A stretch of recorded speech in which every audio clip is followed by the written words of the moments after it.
We have a secure border, in that is a priority for any nation, including ours and our administration. Hundreds forced their way onto the Paso del Norte International Bridge.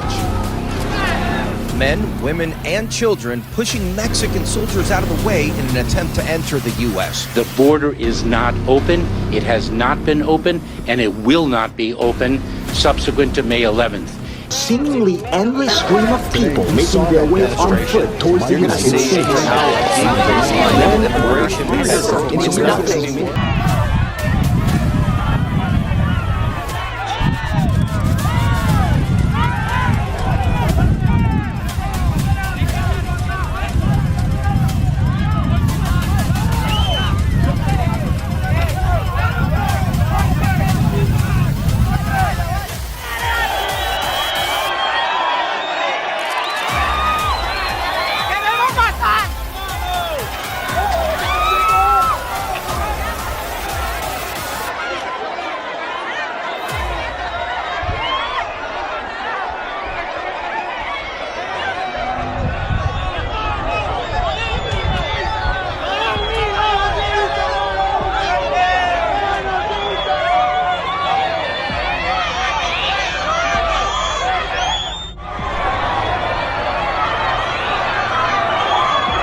Stand up against the poison of white supremacy as I did my inaugural address to single out. Thank you. As the most dangerous terrorist threat for to our homeland is white supremacy. You people. All right, don't cut my fence. No. Okay.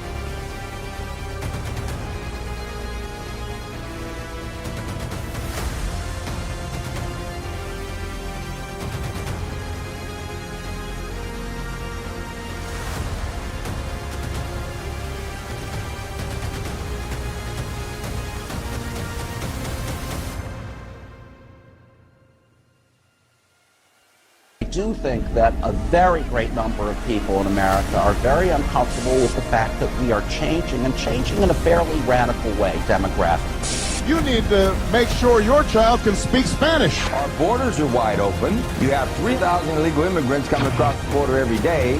We have an aging white America. They're dying. It's a matter of time. The explosion is in our population. It reminded me of Paul Revere when he was saying, you know, the British are coming, the British are coming. Well, the Latinos are coming, the Latinos are coming. You can't stop us. There's too many of us. We're ready. We're breeding by the day. You think we have kids because we like sex? No, we're having kids ready to start this war. Believe me. I got another one on the way, and she'll be strapped up ready for you. Come get it. We're ready. We're ready. I say, talk to me, I say.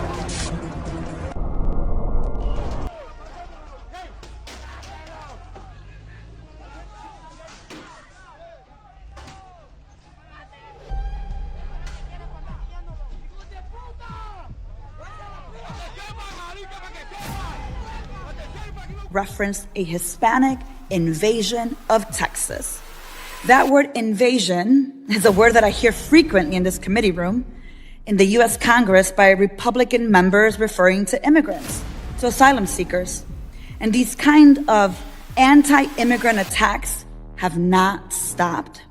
Less than 2 weeks ago, a man in Brownsville, Texas, drove an SUV into a group of migrants, killing 8 people.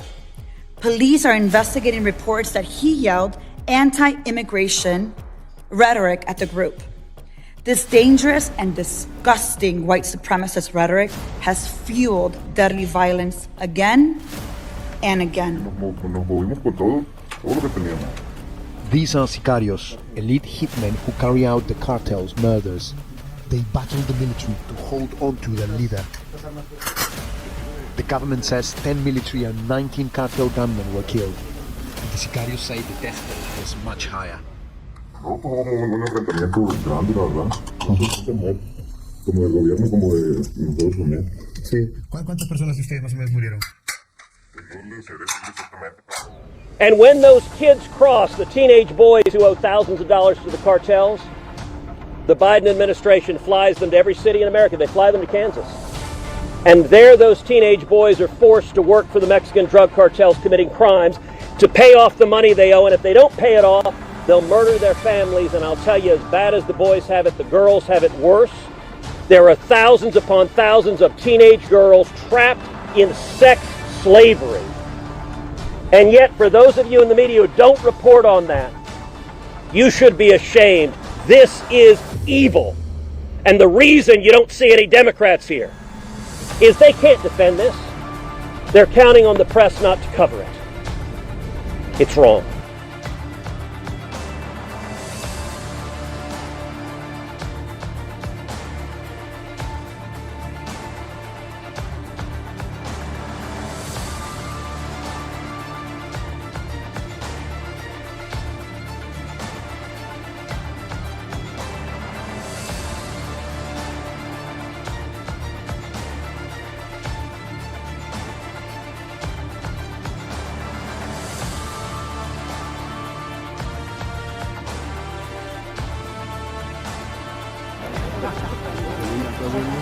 Yeah.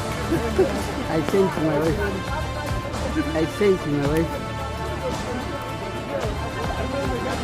Isaac! Go to this place!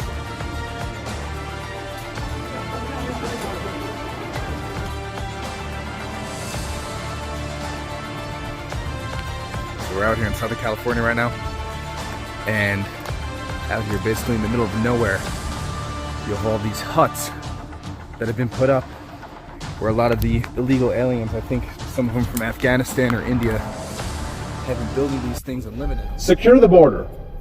Mr. Speaker, this isn't something we should have to insist upon. It shouldn't be controversial. It shouldn't be a source of partisan contention. It is a basic foundational responsibility of government, and one that is currently being neglected like never before, with devastating consequences all across our country. Perhaps the worst of those consequences is the fentanyl crisis. We are seeing staggering amounts of fentanyl pour across the southern border, flooding our communities with illicit and lethal pills, killing tens of thousands of Americans every year. We know exactly where these drugs are coming from. The Biden administration's own drug enforcement agency admits that Mexican-based cartels are responsible for the vast majority of fentanyl and meth that is killing Americans. Just over the past year alone, the DEA seized 193 million deadly doses of fentanyl. This is now the leading cause of death for young people in our country. More than car accidents, more than suicides, more than anything. It is affecting every community in our country, including my own. There simply can be no doubt, it is beyond doubt, that the current failure to secure our border is resulting in tragic and avoidable loss of life every day. Today,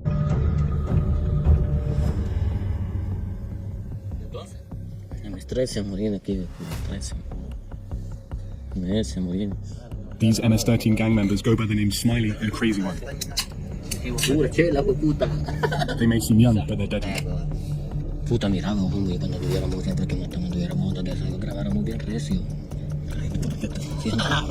They say the rhetoric from the White House has struck a nerve and warn that the death toll will rise.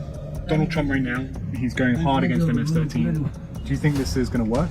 I mean, sending people back here to El Salvador from the USA, it's going to make the gang weaker? Nunca lo va a lograr, el viejo maricón es casaca. El presidente está arriba de la verga, pues, ¿me entiendes? El maestro está verga, pues. El maestro no sabe con el monstruo que se enfrenta. Porque si él manda 5 para abajo, van 15 para arriba. How does MS control the neighborhood? And you can't even see them. And then we'll take you out to the other side of the state of Texas, El Paso. Take a look at these images. This is part of the border wall where there is a gap in the wall. And what you're going to see here is a group of evaders who have crossed illegally into the United States. They don't wait to be apprehended. They just start walking down a dirt path, and you'll see they get close to Interstate 10 in El Paso, where they continue trying to evade, again, not turning themselves into Border Patrol. And there have been so many agents pulled off the front lines because of these big groups that they've been dealing with. There aren't always agents on hand able to arrest these evaders. So El Paso has been dealing with big groups like this, going into neighborhoods, running off into different directions as these gotaways numbers continue to skyrocket. Case in point, back out here live, Border Patrol is reporting that last week alone, they saw 18,600 known gotaways here at our southern border. That's almost 19,000 people who successfully snuck into the United States without capture in a line almost as far as the eye can see, predominantly single adults. You'll see mostly single adult men, very few women, almost zero children, as the Rio Grande Valley sector continues to be overwhelmed with thousands of illegal crossings every single day. In recent months, 70% of what's coming across the border are single adults. Also in 1965, America was about more than 90% white. In fact, there are more Americans of Swiss descent in 1960 than a Mexican.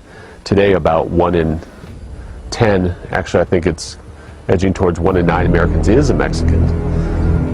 Not literally a Mexican national, although there are many of those, but of Mexican descent, and that's a remarkable change in 30 to 40 years. When something bad happens, there's a reason, and the reason that the borders are open is that the Jews opened them because they wanted to mix in tens of millions of third worlders because they thought it would be safer for them. They're more safe in a diverse society. That's the reason. You don't make anything better by adding 30 million Mexicans to it, do you? No American would agree with that. And yet no American would stand up in public and say it. And that's a symbol that we're not free. We may be a lot of things, but we're not free. When people are afraid to speak the obvious, you're not free. The idea that diversity is a strength in mixing people, it's not a strength. The strength comes from the homogeneity and having people who are basically alike. I mean, diverse people break up because they don't want to be around the other people. That's just natural. You don't see diverse species getting together and mingling in nature. You see them avoiding each other or fighting for territory. The white man knows all this. He doesn't know it at the level of facts and specific understandings, but he senses the spirit of the times. No rational person would open the border with Mexico for 100 reasons. Islamophobia with a clear voice. And we are saying, yes, we will love our neighbor. Last week, highest organized a letter signed by over 1,200 rabbis. Can you imagine getting 1,200 rabbis to agree on one thing? But agree they did, and what they agreed was to ask our elected officials not to halt or even to limit the United States Refugee Admissions Program. AJC has always worked on the premise that as a minority, our security, our strength, our well-being in America is interdependent with those of other minorities. This white supremacist theory that Jews are driving for, quote, open borders to commit white genocide, as they call it, to replace America as it looks today with Muslims and Mexicans and other people. Jews are the ones who want to welcome refugees because it's a conspiracy. And the truth is that, yes, there are Jews in Pittsburgh who are working to resettle refugees. That is true. White Americans who feel that they're losing their country, they're losing ownership of the country. And they're right. I mean, we are becoming more diverse, more multicultural, and they are, in the end, they are not the future. In the end, the power they still have will go away. That we're witnessing the end of white America as we know it. The question is, how long and how expensive will the funeral be? Brown people and black people and Muslims and immigrants are coming to replace our white civilization, and the Jew's job is basically to pass as a white person, but in fact do the bidding of these people that we there are many. You mentioned the Great Replacement as an issue. I mean, how grave do you see this issue? What do you think the consequences, the long-term consequences of the Great Replacement are? Well, I think the long-term consequences are having the majority populations of North America and Europe and Australia and New Zealand diluted out of existence.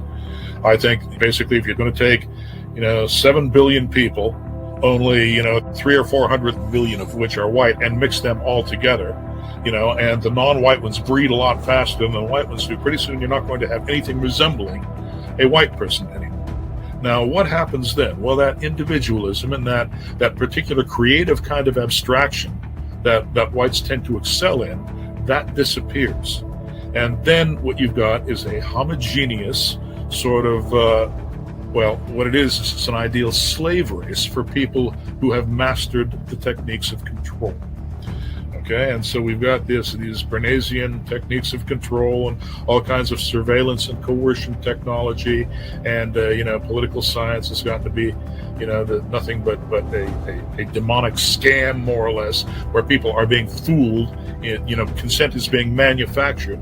That's where we're headed. And it's basically, this was written about, by the way, by Richard N. Kudenhoff-Kalergi, who came up with something called the Kalergi Program. Wrote a book called Practical Idealism that was funded by, I believe it was the Warburgs and Rothschilds, back in 1925.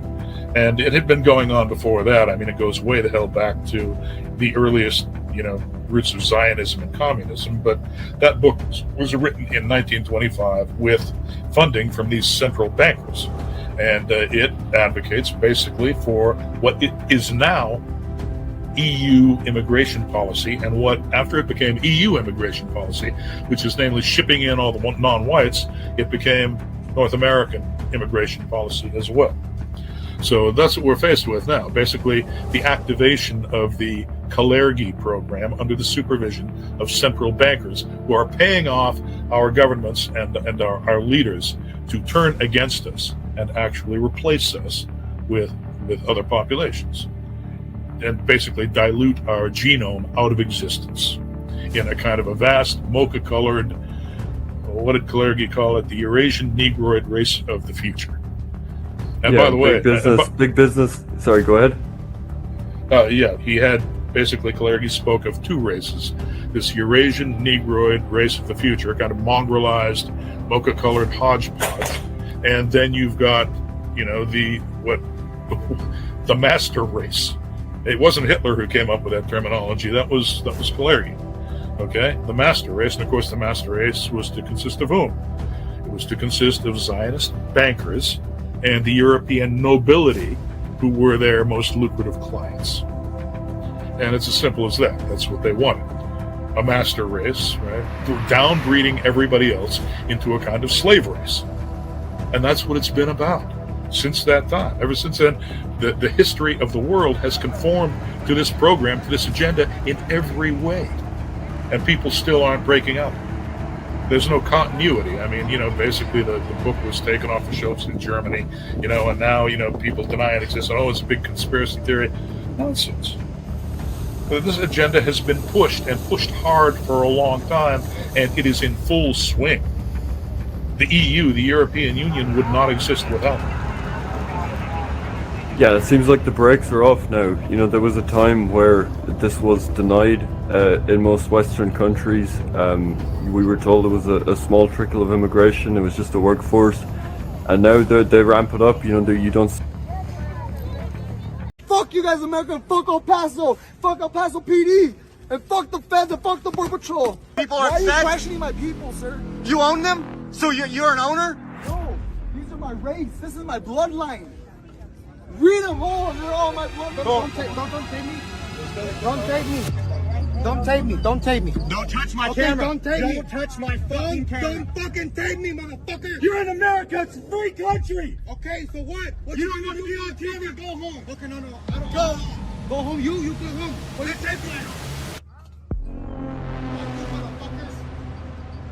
You trying making fun of them or what? We're showing people what's going on in El Paso. Fucking fat ass. Making fun of Go you. fucking man at diet, motherfucker. Vete. Fucking Big Mac, boy.